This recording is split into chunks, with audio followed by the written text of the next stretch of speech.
Hello, my name's Charlotte Nash and I'm a CDA student, that's Collaborative Doctoral Awards student with the University of Kent and the British Museum. And I'd just like to thank the organisers for putting on this fantastic event, and of course the Chartered Institute for Archaeologists for having me. I'm very honoured to be speaking to you today about my PhD research in this innovative approaches section. And I guess the most innovative thing about my PhD is probably my methodologies. It's very multidisciplined. And so that's what I'll be running through primarily today, very quickly.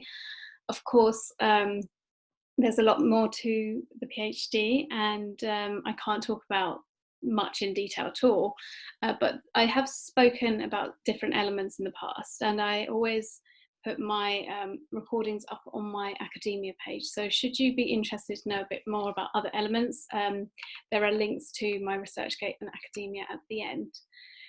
So yes, my PhD is focused primarily on the Siraf collection of glass bangles from the Gulf region in the British Museum.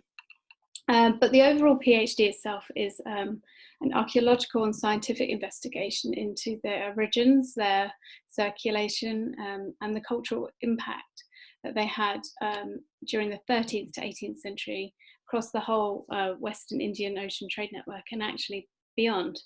So rather big scope, and as you can see, there's some images there or some fragments from my Siraf collection.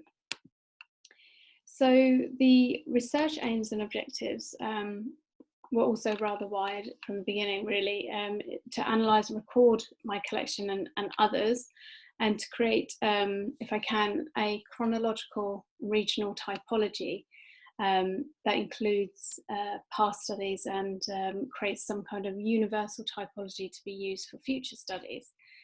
And this also has a scientific element to help identify the provenance of the primary production of the glass using glass chemical signatures. And it's hoped that this analysis will help to visualise the distribution and spread of bangles across this wide area and also across this quite wide band of time, and help review this evidence against other known changes, be it social, economic, political, or religious, or other, to help understand how they may or may not be reflected in this, and what kind of cultural impact that might indicate to do with social identity or personal identity, the value of these bangles and meanings, and perhaps also female identity. So quite a lot to unpack, but you know, I do what I can. So when I started this, I created this map to help visualize where most of the references to glass bangles actually are located. And you can see they roughly fall into these 5 regions of glass manufacturing or production or dissemination. And this isn't fully reflective at all of what's actually out there, but it's the nature of archaeology, I guess, and what gets studied. But you can see that the Western Mediterranean is very heavily represented here, along the Levantine region in particular, of course, as is the case with all archaeology in this region. And Egypt also quite heavily represented, both very well-known glass manufacturing regions from earlier pre the Islamic period. Yemen has not really had many specific studies, but has quite a few mentions of glass bangles.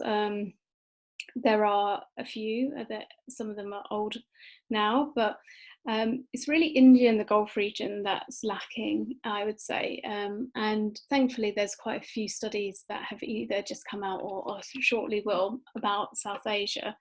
But the Gulf region is very heavily underrepresented, which is part of the reason I wanted to not only use the Siraf collection, but have more collections to look at from the Gulf region. Addressing, though, the elephant in the room, which is COVID, it has been very disruptive to my PhD and my plans. I haven't had the access to the collections I thought I would, and I may have to change the scope of that because of what I can and can't get access to. So this may change. But essentially, when it comes to the typology, there's only really a couple of, or a few experts who've really tried to tackle this and create a typology. Notably here, Shendo, Spare, Ballon, and Duckworth are all fantastic female archaeologists who've done so to specific collections or small group of collections. But because they are regionally specific and often not reflective of the full range, and therefore they don't translate too well, and they are all slightly different. So the challenge was to create a universal typology that incorporates the best elements and still recognizable along the same family line of what they've done, but allows more scope for expansion, includes a lot more detail. So this is the kind of thing I'm working with at the moment, and this is just type A from the Siraf collection, and you can already see that there's a lot of variety within this type A plane.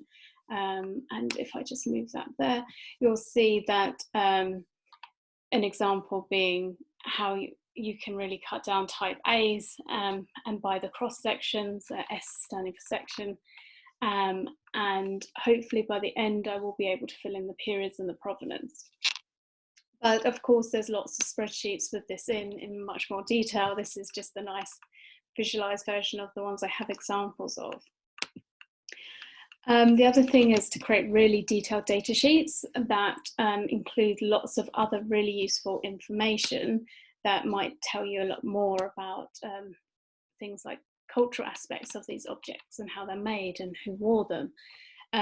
Example of this being that I have found that of the twisted variety, 85% are right hand twist, but 15% are left. I've also found that of all those in my collection, the vast majority are between 5 and 7 inches in circumference, which is interesting because my own wrist, which is small for an adult female in the West at least, is 7 inches. So we sort of can infer from that that it looks as though these are worn by women or children, which is what many studies have said they are, and lots of historical references from travellers and early archaeologists. In fact, David Whitehouse, who excavated the Siraf collection in the 60s, did note that he had observed women and children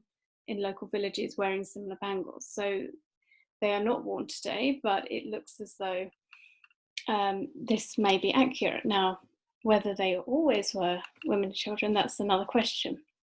But at least in the later end of my period, it seems to be the case.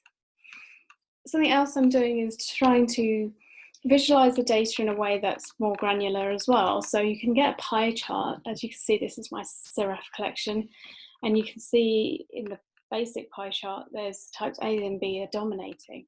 But then when you, on the top right, when you look at it as a sort of starburst chart, you can probably see what the subtypes are dominating in that particular site, which actually then show that there is differentiation of subtypes across different collections that might have many of the same core types. So I've translated Spare's 3 studies into the same starburst charts to see that, and that's something I hope to continue to do and get more information out of that, more comparable information.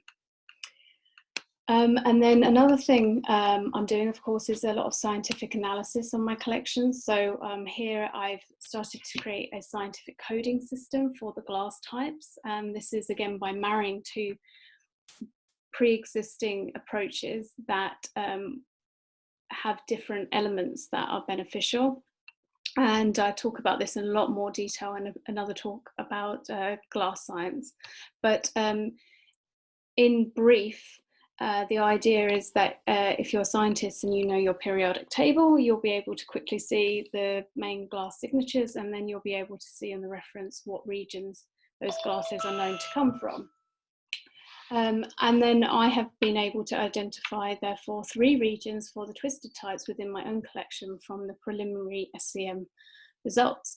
So, of course, we still need to do some LA-ICP-MS or laser ablation analysis to know exactly where. This is really exciting preliminary research that's already identifying subtypes with different regions. So that's my coding system. And then something that I haven't really talked about before, but I think is quite an important element, and I'm now focusing on a lot more because I can't really get to any collections or in the labs at the moment, is the idea of using the munsel colour tree, a 3D coding system, in a similar way that the munsel archaeological chart is used for different soil colours. This is a 3D chart that will give you the full range of the hue, the chroma and the value, and I've started to sort of create a coding system based off this to help identify the differences in, say, shades of what are described as black or dark glass, and also things such as when you don't have imagery, because there's so many, you've got a code so other researchers will know what colour it is.